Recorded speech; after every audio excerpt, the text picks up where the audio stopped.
Islamophobia is spreading in Western countries. In past years, the staunch enemies of Islam have gone to great lengths to distort and twist the reality of this holy religion.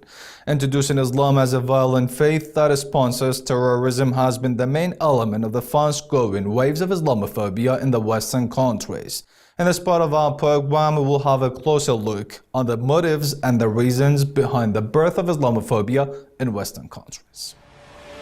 Not a few people in the world today fear Islam. Unfortunately, most of these people who fear Islam have little or no information at all about Islam, especially Shia Islam. The fear of this religion and its members, which they make up almost 1/4 of the world's population, is called Islamophobia. We should take a look into this fear, its origins and sources. First and foremost is unawareness of this great religion beliefs, commitments and true tenets by majority of the population, whether by non-Muslim or Muslims themselves. Second, all parties, groups and fractions in Islam haven't agreed on common laws and grounds. Third, the existence of corrupt, bribed groups and political parties in the large community of Muslims. These corrupted groups consider other Muslim groups who disagree with them as infidels and should be killed. And this killing includes beheading, suiciding individuals, hijackers of planes, and bombing civilians. Examples of these terrorist groups are Al-Qaeda, Taliban, Daesh, and Boko Haram, and the other groups who follow their steps and are connected to them. Besides the existence of these dangerous terrorist men and groups, there are corrupt books written by corrupt paid scholars and authors in the name of Islam that legitimizes and permits such heinous and horrifying actions. Some of these scholars exist today, and they issue verdicts on laws that justify the killing of all people who accept or agree with their point of views and beliefs. These mentioned corrupt books, scholars, and their school of thoughts are the origin and fountain of terrorist ideas, plans, and programs in the world. Saudi Arabia is the largest contributor and also financial supporter to the existence of major terrorist groups in the world. Besides the corrupt scholars and books, there are corrupt governments in Muslim world which practice no democracy in the slightest bit. These countries, their majority Muslim population might have to face no jobs, no for advancement, no decent means of living, and their rights are taken away by their suppressing governments. And if any wrong, harsh act committed by these existing regimes and governments, it is claimed to be that these acts are committed in compliance with Islamic laws and rulings. Not following the guidelines, instructions, and suggestions of Holy Quran and Prophet Muhammad has led Muslims in the condition they are people fear them and are looked as terrorists. It should not be forgotten that the enemy of Islam to some extent have a role in increasing this fear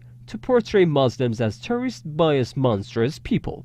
In past days, Imam Ali Center, a Muslim Shia center in Australia in the city of Melbourne, was attacked by terrorists. Shia Rights Watch, an organization defending the rights of Shia Muslims in the world, has released a message. In its message, it condemned this terrorist act and has asked the Australian government not to let this crime to go unnoticed, to find the perpetrators, persecute them, and give the justice they deserve.